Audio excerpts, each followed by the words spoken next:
कहानी की शुरुआत में मेल लीड शी युनचे को दिखाया जाता है जो शी ग्रुप का मालिक है। वो अपने वॉइस ओवर में बताता है, मेरे पास एक स्पेशल एबिलिटी है। बचपन से जो भी सपना देखता हूँ उसे पूरा करना पड़ता है, वरना मेरे परिवार और आसपास के लोगों पर बैड लक आ जाता है। इसके बाद वेडिंग सीन दिखाया जाता है। वो अपनी दुल्हन को हनी कहकर किस करने जाता है, लेकिन दुल्हन को वो डिस्गस्टिंग लगता है और वो मना कर देती है। इसके बाद शी युनचे दुल्हन का चेहरा देखता है और शॉक्ड हो जाता है। यहीं पर सीन कट हो जाता है और पता चलता है कि ये सब शी युनचे का एक सपना था। इसके बाद हम देखते हैं कि उसकी माँ शी युनचे को कॉल करती है और पूछती है, क्या तुम्हें बुखार में कोई सपना आया क्या? क्योंकि अभी अभी शिशी कंपनी का एक ओवरसीज कार्गो शिप हरिकेन में डूब गया है। ऐसा मौसम 100 साल में एक बार आता है। जब भी तुम्हें बुखार होता है तुम फ्यूचर देखते हो। तुम्हें सपने में जो दिखे वो करना पड़ता है, वरना सपना बैकफायर करता है और अगर तुम उसे वायोलेट करोगे तो कंपनी तक बर्बाद हो सकती है। जिस पर शियोनचे कहता है, ये सब मुझे पता है, और कॉल काट देता है। फिर हम देखते हैं कि शियोनचे का असिस्टेंट उसके पास आता है और कहता है कि कंपनी के स्टॉक प्राइसेस लगातार गिर रहे हैं। इस पर योनचे कहता है, मेरे लिए एक लड़की ढूंढो जिसके एफ्रो हेयर स्टाइल, फ्रेकल्स हों और ब्लैक रेड ग्लासेस पहनती हो। इसके बाद उसका असिस्टेंट शियोनचे को एक फोटो दिखाता है और कहता है, ये बिग डेटा के बेस पर आपके दिए हुए डिस्क्रिप्शन से बनाई गई फोटो है। ये लड़की तो बहुत अजीब लग रही है, क्या आप इससे शादी करना चाहते हैं? जिस पर शी युनचे कहता है, मैं चाहकर भी क्या करूं, सपने में आई है, करना ही पड़ेगा। फिर असिस्टेंट कहता है, सर उसका आईपी इंडिया से चाइना रिटर्न हुआ है। इसके बाद युनचे कहता है, मुझे उससे मिलना है। अगले सीन में हम ली दवेई और उसकी गर्लफ्रेंड को देखते हैं जो दोनों रोमांस कर रहे होते हैं। तभी एक और लड़की उनके पास आती है, वही मूवी की फीमेल लीड है। वो दोनों आपस में झगड़ने लगते हैं। यिंग स्याओ चिल्लाकर कहती है, तुमने मुझे धोखा दिया है, तुमने अफेयर किया है। ली दावे कहता है, तुम कैसी बातें कर रही हो? ये उन दोनों की वीडियो बनाने लगती है और कहती है, मैं ये वीडियो कंपनी ग्रुप में भेजूंगी और सबको बताऊंगी कि तुम कैसे आदमी हो। वो दोनों एक दूसरे को इंसल्ट करते हैं। ली दावे कहता है, तुम्हारा शरीर सिलेंडर जैसा है, सुअर जैसी लगती हो। इसके बाद दोनों के बीच लड़ाई होने लगती है। फिर हम शी युनचे को देखते हैं जो अपनी ड्रीम गर्ल को ढूंढ रहा होता है और आखिरकार उसे मिल जाती है। तभी यिंग शाओक्सियाओ शी युनचे को दिखाकर कहती है, ये मेरा हस्बैंड है। ली दावे शॉक्ड हो जाता है। उसकी गर्लफ्रेंड यिंग शाओक्सियाओ का मजाक उड़ाने लगती है और कहती है, ये तो अगली और गरीब है। जिस पर यंचे कामली कहता है, अक्सर गरीब लोग ही ज्यादा ईमानदार होते हैं। इसके बाद यिंग शाओक्सियाओ ली दावे की दी हुई रिंग उसके ऊपर फेंक देती है और उसे एक थप्पड़ मार देती है। यही सीन खत्म होता है। फिर हम देखते हैं कि एक रेस्टोरेंट में यिंग शाओक्सियाओ और युनचे बात कर रहे होते हैं। यिंग शाओक्सियाओ रोते हुए कहती है, आज मेरा बर्थडे था, हम सेलिब्रेट करने वाले थे, लेकिन सब खत्म हो गया। इसके बाद हम यिंग शाओक्सियाओ की माँ को हॉस्पिटल में देखते हैं जो उसे कॉल करती है और कहती है, मैंने सुना दावे ने तुझे छोड़ दिया क्योंकि हम गरीब हैं। ये सब मेरी वजह से हुआ है। शाओक्सियाओ कहती है, नहीं माँ, अब मैं शादी कर चुकी हूँ। माँ पूछती है, किस आदमी से? लेकिन शाओक्सियाओ सिग्नल का बहाना बनाकर फोन काट देती है। इसके बाद युनचे शाओक्सियाओ से शादी के लिए पूछता है। शाओक्सियाओ हैरान होकर कहती है, तुम पहली बार मिलकर मुझसे शादी की बात कैसे कर सकते हो? युनचे कहता है, मैं सिर्फ तुमसे ही शादी करूंगा, मेरी किस्मत तभी बदलेगी। शाओक्सियाओ कहती है, तुम पागल हो क्या? शादी से किस्मत कैसे बदलेगी? वो कहता है, एक ज्योतिषी ने कहा है, अगर मैं ऐसी लड़की से शादी करूं जिसका बर्थडे आज हो तो मेरी लाइफ बदल जाएगी। मैं बहुत गरीब फैमिली से हूँ। फिर एक बुजुर्ग पंडित टाइप औरत कहती है, तुम दोनों शादी कर लो, दोनों की तकदीर एक दूसरे से जुड़कर बदलेगी। शाओक्सियाओ पहले हेजिटेंट होती है, फिर युनचे की बात पर अग्री कर लेती है। इसके बाद वो दोनों मैरिज रजिस्टर करवा लेते हैं। शादी के बाद युनचे को पता चलता है कि ग्रुप के स्टॉक प्राइसेस रिकवर हो गए हैं, शिपरेक सैल्वेज पूरा हो गया है और कंपनी सुरक्षित है। यहाँ युनचे कहता है, अब जब सब ठीक हो गया है तो हमें घर वापस जाना चाहिए। फिर वो शाओक्सियाओ से कहता है, अगर कोई भी प्रॉब्लम हो तो मुझे कॉल करना मत भूलना, और वहाँ से चला जाता है। अगले सीन में हम उसका असिस्टेंट देखते हैं जो शाओक्सियाओ के बारे में जानकारी देता है और कहता है, वो हमारे ही ऑफिस में काम करती है। फिर वो दोनों वहां से चले जाते हैं। इसके बाद युनचे शाओक्सियाओ को बारिश में भीगते हुए देखता है और उसे अपने घर आने के लिए कहता है। अगले सीन में हम शाओक्सियाओ को युनचे के घर पर देखते हैं। वो कहती है, तुम तो कह रहे थे कि तुम बहुत गरीब हो, फिर तुम्हारे पास इतना बड़ा घर कहाँ से आया? युनचे कहता है, ये मेरे रिश्तेदार का घर है, मैं यहाँ फ्री में रहता हूँ। शाओक्सियाओ घर की तारीफ करने लगती है। डिनर टाइम पर युनचे देखता है कि शाओक्सियाओ ने खाना खुद बनाया है, सब कुछ होममेड और टेस्टी लग रहा है। वो कहता है, इतना सारा खाना तुमने बनाया? वो कहती है, हाँ, टेक आउट महंगा और अनहेल्थी होता है, मैं तुम्हारे लिए रोज बनाऊंगी। तभी लाइट चली जाती है। शाओक्सियाओ कहती है मैं बल्ब बदल देती हूँ। जब वो बल्ब लगाती है, शाओक्सियाओ टेबल से गिर जाती है और फिर दोनों के बीच एक किसिंग सीन दिखाया जाता है। डिनर के दौरान वो दोनों इमोशनल बातें करते हैं। शाओक्सियाओ कहती है मैं कंपनी में ज्यादा काम करती हूँ, फिर भी सैलरी कम मिलती है। मम्मी कहती थी अगली लोगों को डबल मेहनत करनी पड़ती है। जिस पर यंचे कहता है तुम अगली नहीं हो, बस तुम्हारे कपड़े थोड़े अजीब हैं। इसके बाद यंचे उसके कपड़ों पर कमेंट करता है, red, orange, yellow, green, blue, purple, तुम रेनबो लग रही हो। मेरी दादी तुमसे यंग कपड़े पहनती हैं। शाओक्सियाओ कहती है ये कपड़े कंफर्टेबल लगते हैं। यंचे कहता है मैं तुम्हारे लिए कपड़े सेलेक्ट करके दूंगा। सीन वार्डरोब पर शिफ्ट होता है। युनचे उसके कपड़े फेंक रहा होता है और कहता है ये सब वर्थलेस हैं। शाओक्सियाओ कहती है मैंने इन पर पैसे लगाए हैं। वो कहता है द गॉड ऑफ वेल्थ यहाँ है, इन्हें फेंक दो। वो थोड़ा इमोशनल महसूस करती है, फिर कहती है ठीक है, मैं चेंज कर लेती हूँ। एंड सीन में यंचे को एक कॉल आता है। उसका असिस्टेंट कहता है मिसेस शाई का डिसमिसल कैंसिल कर दिया गया है और एना और ली दवे के इलीगल वर्क का सबूत मिल गया है। युनचे कहता है ठीक है, मैं खुद ऑफिस आ जाऊँ। अगला सीन शुरू होता है ऑफिस के माहौल से, जहाँ सब लोग फैशन और स्टाइल की बातें कर रहे होते हैं। एक लड़की कहती है मुझे सिटी का बेस्ट क्लोथिंग स्टाइलिस्ट चाहिए और सब लोग एक दूसरे से गॉसिप करते हुए कहते हैं डायरेक्टर एना और दावे तो परफेक्ट कपल हैं, एकदम हेवन मेड मैच। सब उनकी तारीफ कर रहे होते हैं, लेकिन बीच में एक औरत बोलती है हाँ, अगर वो यिन शाओक्सियाओ ना होती तो सब परफेक्ट होता। वो अगली लड़की हमेशा दवे के आसपास घूमती रहती है। सब उसका मजाक उड़ा रहे होते हैं। फिर एना कहती है उसे फायर कर दिया गया है, अब वो कभी कंपनी के आसपास भी नहीं दिखेगी।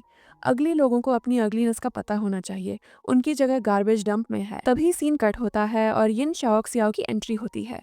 वो काल्मली जवाब देती है मुझे लगता है सुबह सुबह तुम्हारा मुंह ही गार्बेज डंप से आया है।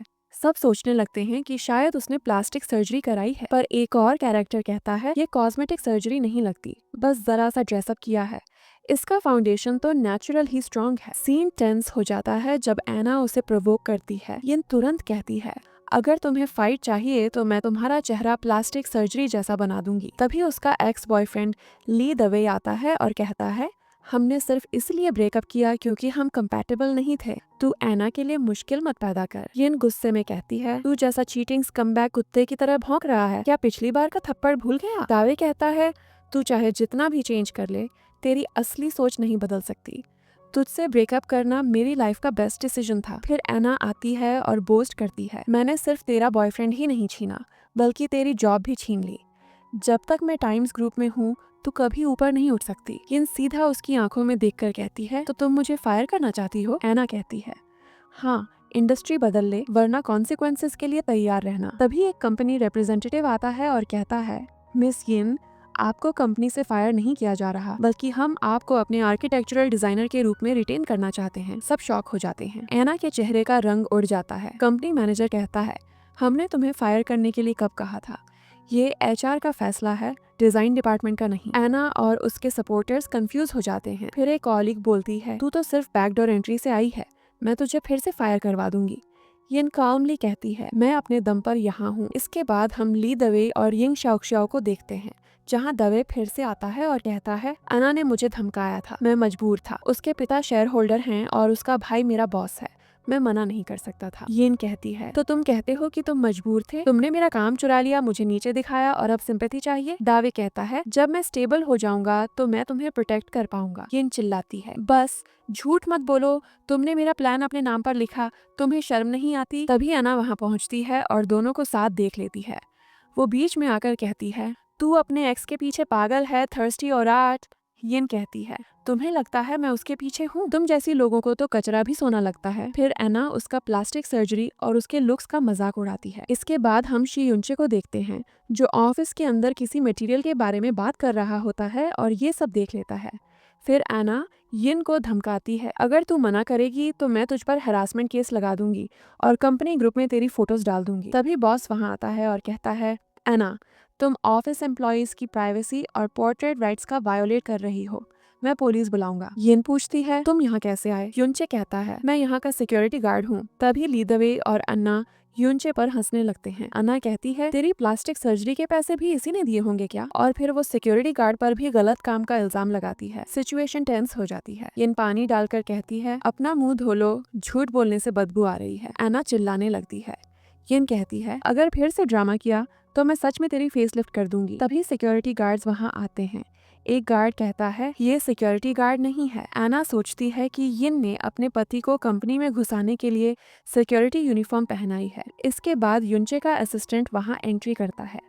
वो पहले युनचे को बॉस कहने ही वाला होता है। तभी युनचे उसे सिग्नल देता है कि चुप रहो, क्योंकि वो नहीं चाहता कि यिन को उसके असली पहचान के बारे में पता चले। इसके बाद सब लोग उस असिस्टेंट को असली बॉस समझ लेते हैं। असिस्टेंट कामली पूछता है, यहाँ क्या हो रहा है? एना कहती है, सर, इन लोगों ने कंपनी में डिस्टर्बेंस क्रिएट किया है। तभी युनचे के इशारे पर असिस्टेंट कहता है, तुम दोनों एना और दावे से फायर्ड हो। सब शॉक हो जाते हैं।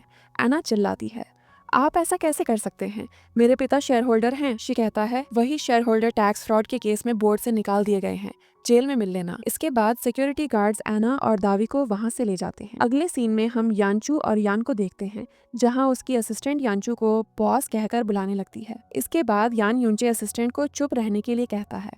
फिर यान हैरान होकर पूछती है, तुम इसे जानते हो? यानचू जवाब देता है, मैं इसे नहीं जानता, ये तो बस मुझसे रास्ता पूछ रहा था। यान मुस्कुराते हुए पूछती है, अब कैसा महसूस कर रहे हो? मेरे साथ काम पर चलोगे या आज रेस्ट लोगे? यानचू कहता है, मैं ठीक हूँ, चलो साथ काम करते हैं। फिर दोनों ऑफिस के लिए निकल जाते हैं। इसके बाद दोनों ऑफिस पहुंच चुके होते हैं। वहां यान गलती से असिस्टेंट को ही बॉस समझ लेती है और उनका स्वागत कर ऑफिस के अंदर चली जाती है। असिस्टेंट धीरे से यानचू से कहती है, हमें कब तक ये एक्टिंग करनी होगी? फिर असिस्टेंट बॉस से कहती है, जो डिजाइन सॉल्यूशन पार्टनर ने चुना है उस पर ली दावे के साइन हैं, लेकिन मैंने चेक किया, वो स्टाइल तो यिन शियाओ के हाथ का लगता है। यानचू गुस्से में कहता है, ली दावे के पास असली टैलेंट नहीं है, उसकी सफलता सिर्फ यिन शियाओ के काम की वजह से है। अगर पार्टनर ने यिन शियाओ को फेवर किया है तो उसे चीफ डिजाइनर प्रमोट कर दो और प्रोजेक्ट से सीधे जोड़ दो। इसके बाद मीटिंग सीन दिखाया जाता है, जहां आर्किटेक्चरल डिजाइन के बॉस कहते हैं, कंपनी ने डिसाइड किया है कि यिन शियाओ, जिन्होंने 1 महीने में सबसे ज्यादा डिजाइन प्रपोजल अप्रूव करवाए हैं, उन्हें डिपार्टमेंट की चीफ डिजाइनर बनाया जाएगा। ऑफिस के सभी लोग तालियां बजाते हैं। फिर यान खड़ी होकर कहती है, मैं ऐसे ही मेहनत करती रहूंगी। एक एम्प्लॉय गॉसिप करते हुए कहता है, देखो, लीन फैमिली की इस कॉन्फ्रेंस में एक असिस्टेंट सिर्फ 1 महीने में डिजाइनर से चीफ डिजाइनर बन गई। दूसरा कहता है, शायद उसका हस्बैंड मिस्टर शी का बॉडीगार्ड है, उसी ने पीछे से हेल्प की होगी। इसके बाद एक आदमी यान से कहता है, यिन, तुम्हारे पास एक कॉन्ट्रैक्ट है, तुम्हें क्लाइंट से मिलना होगा। तुम्हारे हस्बैंड ने पिछली बार क्लाइंट को ऑफेंड कर दिया था, अब तुम वो गलती सुधारो। जल्दी कॉन्ट्रैक्ट साइन कर लो, वरना तुम्हारे हस्बैंड को दिक्कत हो सकती है। इसके बाद कुछ लोग यान को एक बार में ले जाकर उसके साथ बदतमीजी करने लगते हैं और कॉन्ट्रैक्ट पर साइन करने के लिए दबाव डालते हैं। यहाँ पर सीन कट हो जाता है। फिर ऑफिस में शी युनचे को न्यूज मिलती है कि यिन क्लाइंट से मिलने गई है। वह पूछता है, कौन सा क्लाइंट? असिस्टेंट कहता है, मिस्टर वांग शांडा ग्रुप से। युनचे तुरंत सीरियस हो जाता है और कहता है, वही मिस्टर वांग जिसके बारे में लोग कहते हैं ओल्ड परवर्ट। वह गुस्से में कहता है, हमारी कंपनी ऐसे लोगों को कभी अलाउ नहीं करती। फिर वह असिस्टेंट के साथ यान को ढूंढने के लिए निकल पड़ता है। इसके बाद मिस्टर वांग की पार्टी हॉल का सीन दिखाया जाता है, जहां यान और बाकी लोग पार्टी कर रहे होते हैं। तभी युनचे दरवाजा खोलता है और यान को देखकर चौंक जाता है, क्योंकि वो वांग के साथ ड्रिंक कर रही होती है। युनचे तुरंत जाकर यान को वहां से उठाता है और पार्टी हाउस के बाहर ले आता है। बाहर दोनों के बीच एक क्लोज मोमेंट दिखाया जाता है, जहां यान नशे की हालत में युनचे को किस करने लगती है। अगली सुबह यिन शी से पूछती है, कल मैं घर कैसे आई? शी कहता है, मैं तुम्हें ड्रॉप करने आया था, तुमने मुझ पर उल्टी कर दी। यिन शॉक में कहती है, क्या? मैं आमतौर पर ऐसा नहीं करती, कल गलती से हुआ। शी कहता है, तुम्हारी ड्रिंकिंग क्वालिटी ही खराब है। यिन शर्मिंदा होकर कहती है, मैं तुम्हारे कपड़े धो दूंगी, प्लीज गुस्सा मत हो। शी कहता है, कपड़े लॉन्ड्री बास्केट में हैं। जब यिन लॉन्ड्री बास्केट खोलती है तो उसमें एक्सपेंसिव ब्रांड के कपड़े देखती है। वो हैरान होकर कहती है, ये तो इम्पोर्टेड ब्रांड हैं, 6 फिगर के। शी हंसते हुए कहता है, ये सब 26 युआन के फेक हैं, ए ग्रेड डुप्लीकेट कपड़े। यिन मुस्कुराते हुए कहती है, फिर भी ये बिल्कुल रियल लगते हैं। अगले सीन में असिस्टेंट शी के पास आता है और कहता है, अमेरिकन पार्टनर के साथ एग्रीमेंट हो गया है, आज रात फ्लाइट लेकर कॉन्ट्रैक्ट साइन करना होगा। शी कहता है, ओके, मैं तैयार हूँ। फिर शी असिस्टेंट से पूछता है कि हाल ही में बहुत बिजी लग रही है। असिस्टेंट कहता है आज सुबह तो आपके साथ आई थी। शी कहता है लेकिन अब 3 घंटे हो गए, दिख नहीं रही। असिस्टेंट कहता है वो इन्फॉर्मेशन लेने गई थी, शायद बिजी होगी। फिर मजाक में कहता है बॉस क्या आप उसे सच में पसंद करते हो? शी कहता है क्या बकवास है, मैं कौन सी लड़की नहीं पा सकता, मैं उस जैसी फ्लैट चेस्टेड और बटलेस लड़की को पसंद नहीं करता। लेकिन असिस्टेंट को लगता है कि शी सीक्रेटली उसकी परवाह करता है। इसके बाद शी यान को वॉइस मैसेज करता है और कहता है क्या आज हम डिनर पार्टी में मिल सकते हैं, मुझे तुमसे कुछ कहना है। यान मैसेज देखती है और हाँ कह देती है। शी खुश होकर मुस्कुराने लगता है। फिर यान का सीन आता है जहाँ उसे पता चलता है कि उसकी माँ की तबीयत बहुत खराब है। डॉक्टर यिन से कहता है तुम्हारी माँ की कंडीशन सीरियस है, कन्वेंशनल ट्रीटमेंट काम नहीं कर रहा, अब सिर्फ सर्जरी ही ऑप्शन है। यिन पूछती है कितना खर्चा होगा? डॉक्टर कहता है 2 लाख युआन एडवांस देना पड़ेगा। यिन रोकर कहती है डॉक्टर प्लीज पहले ऑपरेशन कर दीजिए, पैसे मैं ले आऊंगी। डॉक्टर कहता है रूल्स नहीं तोड़ सकते, तुम्हें पैसे अरेंज करने होंगे। यिन लगभग गिर जाती है लेकिन खुद को संभालती है।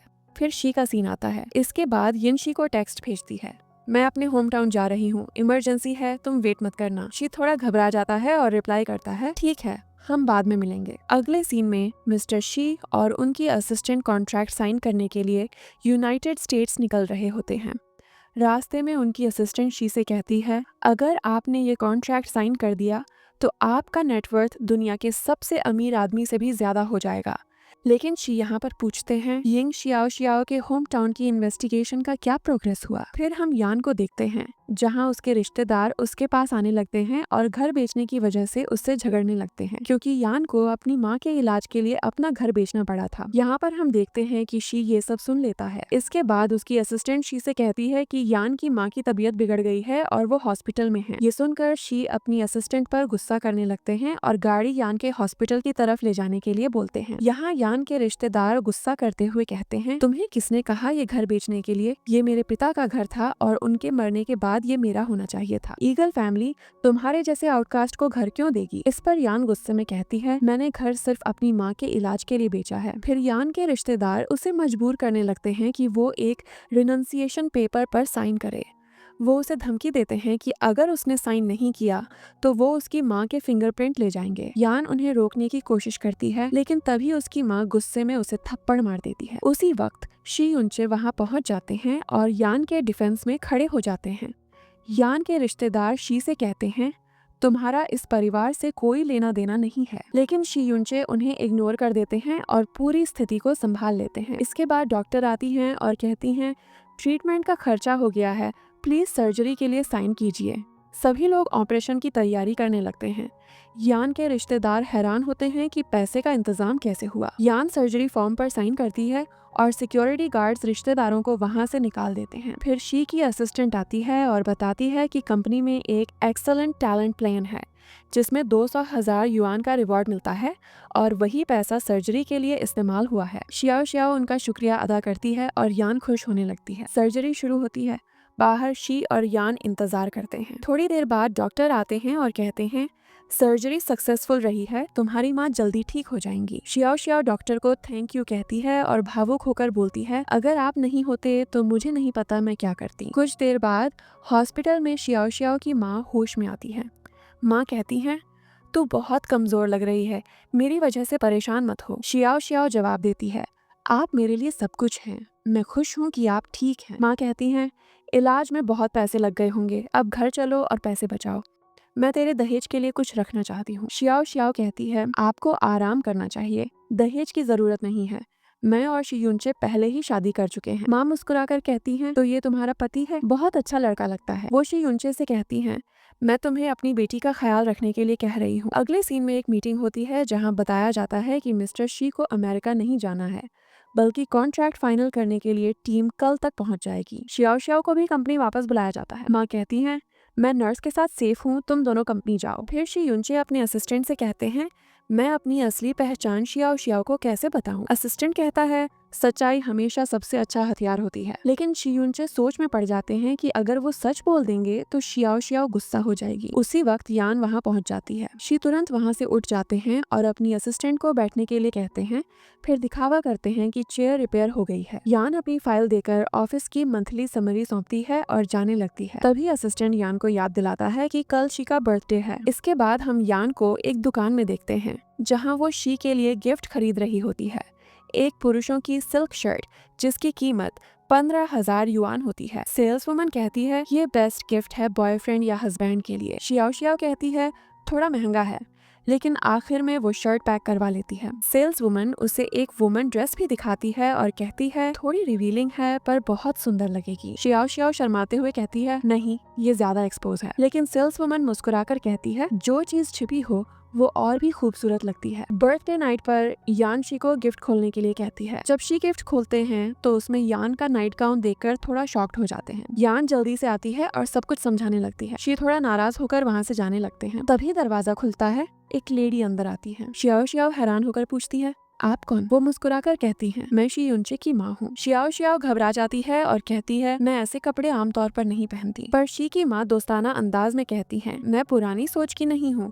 तुम पर ये नाइट गाउन बहुत अच्छा लग रहा है, अगर चाहो तो मैं भी एक ले लूं, मुझे एल साइज चाहिए। तभी शी युनचे अंदर आते हैं और कहते हैं मॉम आप यहाँ? माँ कहती हैं तुम्हारा बर्थडे है तो गिफ्ट देने आई हूँ। घर में हल्का सा ऑकवर्ड साइलेंस होता है, लेकिन सब मुस्कुराकर सिचुएशन संभाल लेते हैं। माँ गिफ्ट टेबल पर रखकर कहती हैं गुड नाइट। इसके बाद शी युनचे और शियाओ शियाओ बैठकर बात करते हैं। शियाओ शियाओ कहती है मैं ऐसे कपड़ों में थोड़ा ऑकवर्ड महसूस कर रही हूँ। शी युनचे कहते हैं मेरी माँ ने कहा तुम बहुत सुंदर लग रही हो तो रिलैक्स करो। इसके बाद दोनों के बीच एक प्यारा क्लोजिंग मोमेंट दिखाया जाता है। शी यान से कहते हैं मुझे तुमसे कुछ कहना है। लेकिन तभी शी को एक इमरजेंसी मीटिंग का कॉल आता है। वो तुरंत उठकर चले जाते हैं और यान वहीं खड़ी रह जाती है। सीन यहीं पर कट हो जाता है। अगले सीन में इमरजेंसी मीटिंग बुलाई जाती है। तभी हम उस आदमी को देखते हैं जिसने यान को ड्रिंक करवाई थी। वो यान से कहता है नेक्स्ट वीक एक 5 year construction industry exchange meeting होने जा रही है।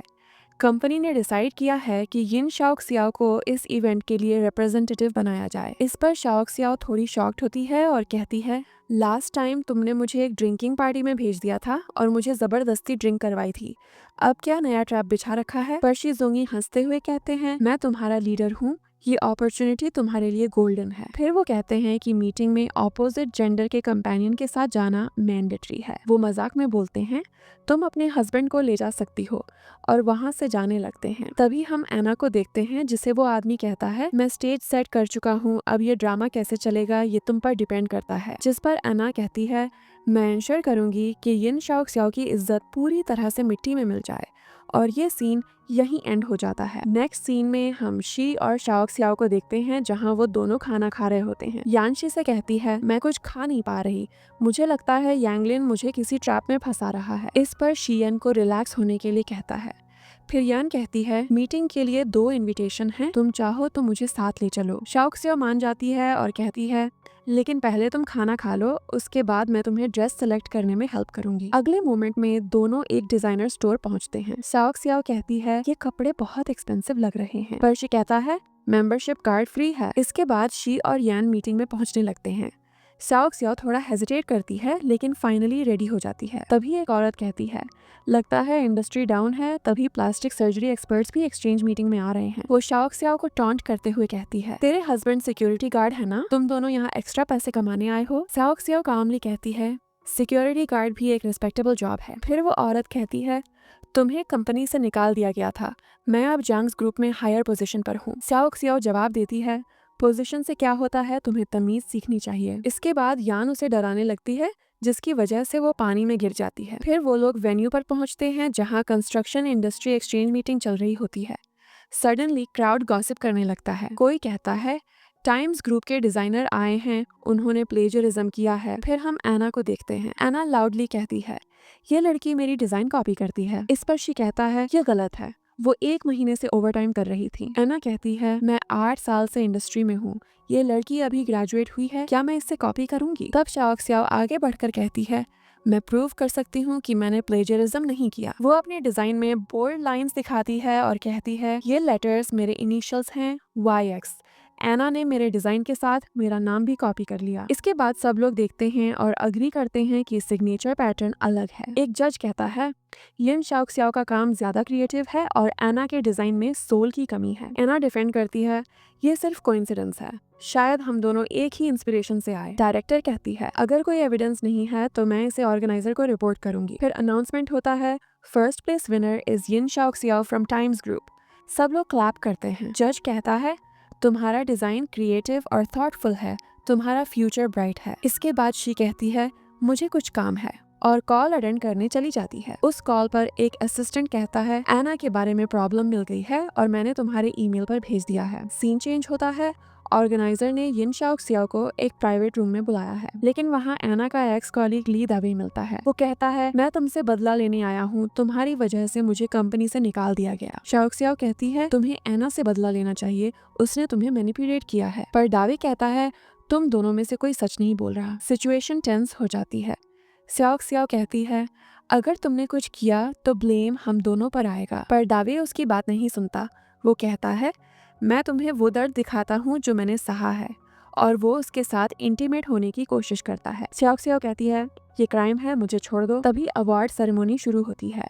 होस्ट कहता है अब हम फर्स्ट प्राइज अनाउंस करते हैं यिन शाओक्सियाओ। शियन को कॉल करने लगती है लेकिन वो कॉल रिसीव नहीं करती। क्राउड शॉक्ड होता है क्योंकि शाओक्सियाओ वहाँ नहीं होती। फिर एना कहती है मैंने उसे एक आदमी के साथ गेस्ट रूम में जाते देखा। क्राउड गॉसिप करने लगता है इंडस्ट्री मीटिंग में ऐसे कैसे बिहेव कर सकती है। शियुनचे एंट्री मारते हैं और कहते हैं मैं उसका हस्बैंड हूँ, ये सब रूमर्स इलीगल हैं, अगर कुछ भी हुआ तो मैं सबको जिम्मेदार ठहराऊंगा। लेकिन एना फिर भी प्रोवोक करती है अगर तुम्हें डाउट है तो चलो रूम में देख लेते हैं। रूम खुलता है लेकिन अंदर सिर्फ शाओक्सियाओ होती है। ये देखकर एना शॉक्ड हो जाती है और कहती है ऐसा कैसे हो सकता है। इस पर शाओक्सियाओ कहती है मैं गिर गई थी, मेरी ड्रेस फट गई, मैं वेटर का वेट कर रही थी नए कपड़े के लिए। पर एना इंसिस्ट करती है सब देख रहे हैं ये अफेयर है। शाओक्सियाओ कहती है तुमने सब प्लान किया था मुझे फंसाने के लिए। तभी वेटर आता है और कहता है मिस येन ये ड्रेस है जो आपने ऑर्डर की थी। ये सुनते ही सबको समझ आता है कि सिचुएशन मिसअंडरस्टैंडिंग थी। शिजुनचे फाइनली बोलते हैं ये सब प्री प्लान्ड था,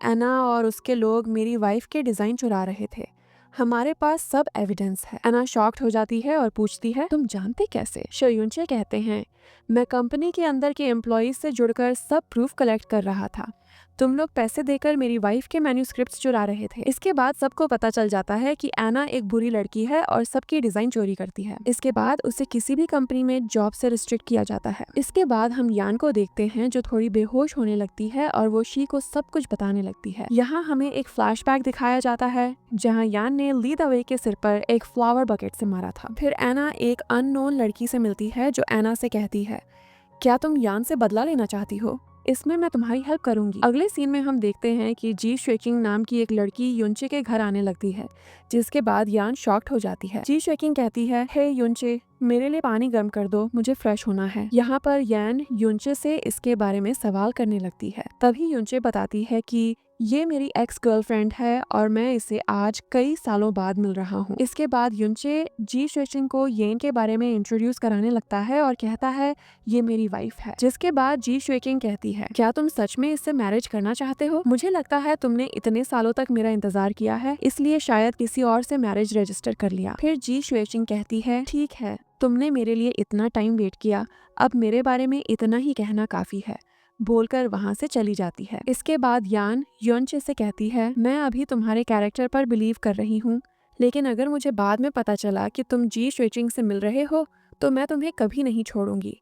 ये बोलकर उसे वार्निंग देने लगती है और ये सीन यहीं पर एंड हो जाता है। इसके बाद यान और युनचे स्कूटी पर ऑफिस के लिए निकलने लगते हैं, जहाँ पर वो दोनों एक दूसरे से बात करने लगते हैं। फिर यान अपने काम के लिए ऑफिस निकल जाती है। वहीं युनचे को उसका असिस्टेंट कंग्रेचुलेशन देने लगता है। यहाँ पर असिस्टेंट कहता है तुमने यान से अपनी रियल आइडेंटिटी छिपाई हुई है बहुत टाइम से, मुझे लगता है तुम्हें अब यान को अपने बारे में सब कुछ बता देना चाहिए। इस पर युनचे सोचने लगता है कि उसे सच बताना चाहिए या नहीं। सीन कट होता है और फिर ऑफिस में युनचे अपने असिस्टेंट को एक रिंग खरीदने के लिए बोलता है क्योंकि वो डेट पर जाने वाला होता है, जिसके बाद असिस्टेंट वहाँ से चला जाता है। फिर हम देखते हैं युनचे वहाँ अकेला होता है और उसे एक ड्रीम आता है। वो सपना देखता है कि वो अपनी एक्स गर्लफ्रेंड के साथ है और यान से डिवोर्स मांग रहा है। इस पर यन शॉक्ड हो जाती है और कहती है, हमारे कॉन्ट्रैक्ट मैरिज को अभी 1 साल भी नहीं हुआ, तुम्हें क्या हो गया है? फिर वो रोते हुए कहती है, मैं मूव ऑन करने की कोशिश करूंगी। यह सुनकर युनचे कहता है, मैंने तुम्हें इसलिए डिवोर्स दिया है क्योंकि मैं इतने सालों बाद अपनी गर्लफ्रेंड से मिल पाया हूँ। यह सुनकर यान वहाँ से चली जाती है। सीन यहाँ पर एंड होता है।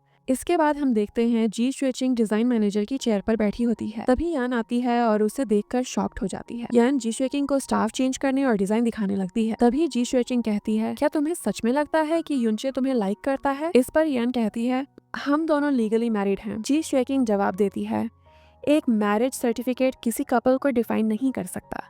वैसे भी कुछ महीनों बाद तुम दोनों सेपरेट होने वाले हो। तुम अभी भी युनचे को ठीक से समझ नहीं पाई हो, जबकि मैं पिछले 20 सालों से उसके साथ हूँ। हम दोनों की एक मिसअंडरस्टैंडिंग की वजह से ब्रेकअप हुआ था, लेकिन अब सब कुछ शैटर्ड हो गया है और तुम्हें अभी तक युनचे की रियल आइडेंटिटी के बारे में कुछ नहीं पता। इसके बाद जी शुएचिंग युनचे का एक फोटो दिखाकर कहती है, युनचे शी ग्रुप का मालिक है और तुम अब तक नहीं जान पाई कि जिस ऑफिस में तुम काम कर रही हो उसका असली बॉस कौन है। युनचे ने तुम्हें अपनी रियल आइडेंटिटी इसलिए नहीं बताई क्योंकि तुम उसके लिए सिर्फ एक टेम्पररी एंटरटेनमेंट हो और उसकी रियल गर्लफ्रेंड मैं हूँ। ये सब सुनकर यन शॉक्ड और बहुत ज्यादा दुखी हो जाती है। तभी हम देखते हैं युनचे सोकर उठता है। वहाँ उसका असिस्टेंट आता है और कहता है कि जी शुएचिंग यान से मिलने गई थी। यह सुनकर युनचे तुरंत वहाँ से जी शुएचिंग के पास जाने लगता है। वहाँ पहुंचकर युनचे पूछता है, तुमने यान से क्या बात की? इस पर जी शुएचिंग कहती है, मैंने उसे कुछ नहीं कहा, हम बस डिजाइन के बारे में बात कर रहे थे। और फिर वो उसे हक कर लेती है। ठीक उसी वक्त यान उन दोनों को देख लेती है और रोते हुए वहाँ से चली जाती है। इसके बाद युनचे जी शुएचिंग से कहता है, मैं अब तुमसे रिलेशनशिप में नहीं आ सकता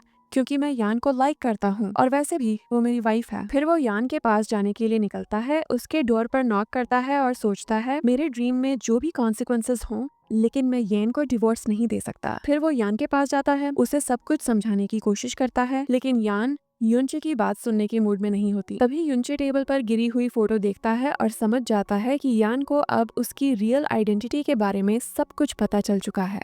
यह कहती है, तुमने मुझसे अपनी रियल आइडेंटिटी के बारे में क्यों नहीं बताया?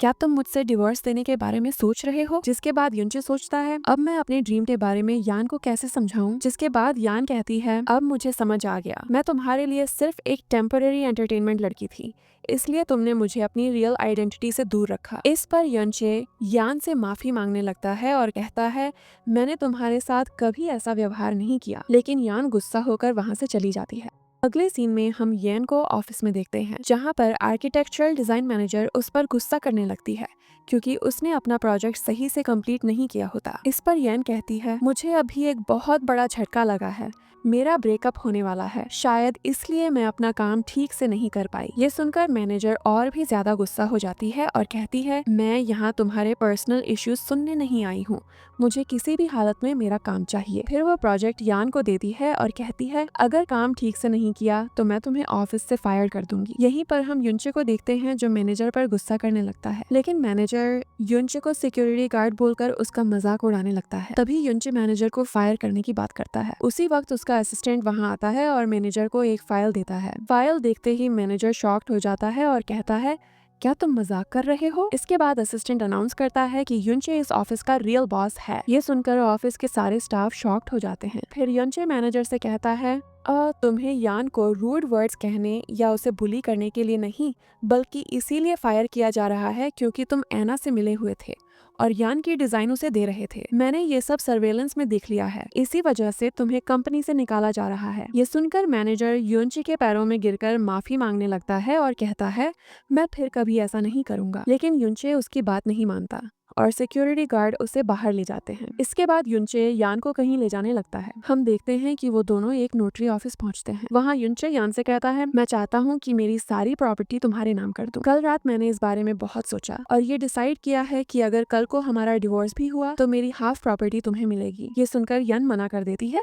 लेकिन युनचे कहता है, मेरे पास अब ये सब करने के अलावा कोई ऑप्शन नहीं था। फिर यन रोने लगती है और युनचे उसे हग कर लेता है। तभी अचानक युनचे बेहोश हो जाता है। यन युनचे को हॉस्पिटल लेकर जाती है और डॉक्टर से उसके बारे में पूछती है। डॉक्टर कहता है, मैंने युनचे को प्रॉपर्ली चेक किया है लेकिन मुझे कोई गंभीर सिम्टम नहीं मिला। शायद युनचे को कोई जेनेटिक इशू हो सकता है, तुम्हें इसके बारे में और जानकारी लेनी होगी। ये सुनकर यन वहाँ से चली आती है। अगले सीन में हम देखते हैं कि युनचे और उसकी माँ युनचे के ड्रीम के बारे में बात कर रहे होते हैं। ये सब यन छिपकर सुन रही होती है। तभी युनचे की असिस्टेंट यान के पास आती है और उसे युनचे के बारे में सब कुछ बता देती है। ये सब जानने के बाद यान युनचे के बेड के पास जाती है और कहती है कि वो डिवोर्स चाहती है। इस पर युनचे कहता है, मैंने तुम्हें पहले ही कहा था कि मेरा एक्स गर्लफ्रेंड जी शुएचिंग से अब कोई रिश्ता नहीं है, मैं उसे पूरी तरह से भूल चुका हूँ। लेकिन यान कहती है, मैं तुमसे जी शुएचिंग की वजह से डिवोर्स नहीं दे रही हूँ, मैं इसलिए डिवोर्स दे रही हूँ क्योंकि अब मैं ली दवे के साथ रिलेशनशिप में हूँ। ये सुनकर युनचे शॉक्ड हो जाता है। यान कहती है, मैं तुम्हारी हाफ प्रॉपर्टी लेकर ली दवे के पास जाना चाहती हूँ। युनचे उसे रोकने की कोशिश करता है लेकिन यान उसकी बात नहीं सुनती और डिवोर्स पेपर्स पर साइन करने के लिए कहती है। तभी युनचे वो पेपर्स फाड़ देता है। ये देखकर यान कहती है, ये सब करने का कोई फायदा नहीं है, वैसे भी कुछ दिनों बाद हमारी कॉन्ट्रैक्ट मैरिज खत्म होने वाली है, और गुस्से में वहाँ से चली जाती है। तभी हम देखते हैं कि युनचे की मॉम वहाँ आती है और ये सब जानने के बाद बहुत ज्यादा रोने लगती है। वो गुस्से में यान को कॉल करती है। अगले सीन में हम देखते हैं कि दोनों यान और युनचे की मॉम मिलते हैं, जहाँ यान युनचे द्वारा दी गई सारी प्रॉपर्टी वापस कर देती है और कहती है, मैं सिर्फ युनचे को खुश देखना चाहती हूँ, इसलिए मैंने उसे डिवोर्स दिया है और कृपया ये सब किसी को मत बताना। फिर जी शुएचिंग युनचे से मिलने आती है लेकिन युनचे उसे इग्नोर करता है और कहता है, यहाँ से चली जाओ। इसके बाद हम देखते हैं कि युनचे की मॉम जी शुएचिंग से बात करने की कोशिश करती है और उसे फ्लावर्स एक्सेप्ट करने के लिए कहती है। उसी वक्त हम यान को देखते हैं जो युनचे के घर से निकल रही होती है और कहती है, मैंने घर की टेबल पर रख दी है। यहाँ युनचे यान को जेलस कराने के लिए जी शुएचिंग का हाथ पकड़कर कहता है, मुझसे मैरिज कर लो। लेकिन यान को इन सब बातों से कोई फर्क नहीं पड़ता, वो बिना कुछ कहे वहाँ से चली जाती है। फिर हम देखते हैं कि जी शुएचिंग यान के पास आने लगती है और उससे कहती है, यान मेरे लिए थोड़ा पानी ले आओ। इस पर यान गुस्सा हो जाती है और कहती है, मैं कंपनी की आर्किटेक्चर डिजाइनर हूँ, तुम्हारी पर्सनल सेक्रेटरी नहीं। इस पर जी शुएचिंग कहती है, मैं ऑफिस के बॉस की वाइफ हूँ, इसलिए तुम्हें मेरी बात माननी चाहिए। यह सुनकर यन जी शुएचिंग से मैरिज सर्टिफिकेट दिखाने के लिए कहती है। तभी वहाँ युनचे आ जाता है और यान को अपनी पर्सनल सेक्रेटरी के रूप में हायर कर लेता है। वो कहता है कि तुम्हें 3 इयर्स का कॉन्ट्रैक्ट साइन करना होगा, और ये सीन यहीं पर एंड हो जाता है। इसके बाद हम देखते हैं जी शुएचिंग और यन को, जहाँ जी शुएचिंग यन से कहती है, मेरी वेडिंग ड्रेस लेकर आओ। फिर यन वेडिंग ड्रेस लेने के लिए शॉप पर पहुंचती है। वहाँ उसे पता चलता है कि वो ड्रेस बहुत एक्सपेंसिव है और उसे बनाने में पूरे 2 महीने लगे हैं। मतलब इस ड्रेस को बनाना 2 महीने पहले ही शुरू हो गया था। ये सब जानने के बाद यान अंदर से टूट जाती है और जोर जोर से रोने लगती है। फिर अचानक वो बेहोश हो जाती है। जब उसे होश आता है तो वो युनचे को अपने सामने देखती है। युनचे कहता है, मुझे लगता है तुम अभी भी मुझसे प्यार करती हो, बस ये बात तुम मुझसे छिपा रही हो। वैसे भी तुम अब तक ली दावे से नहीं मिली हो। इस पर यन कहती है, मैं अभी भी ली दावे को ही लाइक करती हूँ और मैं उसी से मैरिज करूंगी। ये सुनकर युनचे वहाँ से चला जाता है। इसके बाद हम देखते हैं कि यन ऑफिस से रिजाइन करने वाली होती है। तभी जी शुएचिंग उससे कहती है, युनचे तुमसे हमेशा नफरत करता है, वो तुम्हें कभी पसंद नहीं करता था। लेकिन यान उसकी बात को नजरअंदाज करके वहाँ से चली जाती है। रास्ते में उसे वही बुजुर्ग ब्रुधा मिलता है जो मूवी के फर्स्ट सीन में दिखाया गया था। वो यान से कहता है, युनचे से मैरिज कर लो वरना बाद में तुम्हें इसका रिग्रेट होगा। ये सोचते हुए यान आगे बढ़ती है। तभी उसे एक कॉल आता है। वो कॉल एक डिलीवरी बॉय का होता है। वो कहता है, मैडम आपका एक पार्सल आया है। यह कहती है, मैंने तो कुछ भी ऑर्डर नहीं किया। डिलीवरी बॉय कहता है, ये पार्सल में एक वेडिंग ड्रेस है और एक कार्ड भी है। उधर युनचे यान का वेट कर रहा होता है। जी शुएचिंग से उसकी शादी शुरू होने ही वाली होती है। तभी यान अपनी वेडिंग ड्रेस पहनकर वहाँ पहुँचती है। उसे समझ आता है कि ये शादी दरअसल उसी के लिए थी। वो जी शुएचिंग को खरी खोटी सुनाती है और फिर हम देखते हैं कि यान और युनचे की शादी हो जाती है। युनचे यान की उंगली में रिंग पहनाता है। अगले सीन में हम देखते हैं कि युनचे सोकर उठता है। यन परेशान हो जाती है कि कहीं उसे फिर कोई ड्रीम तो नहीं आया। इस पर युनचे कहता है, मुझे 1 साल से कोई ड्रीम नहीं आया है, शायद मेरी ये एबिलिटी अब किसी और को ट्रांसफर हो गई है। इसके बाद हमें दोनों के बच्चे दिखाए जाते हैं और इसी के साथ ये मूवी यहीं पर एंड हो जाती है। Thanks for watching.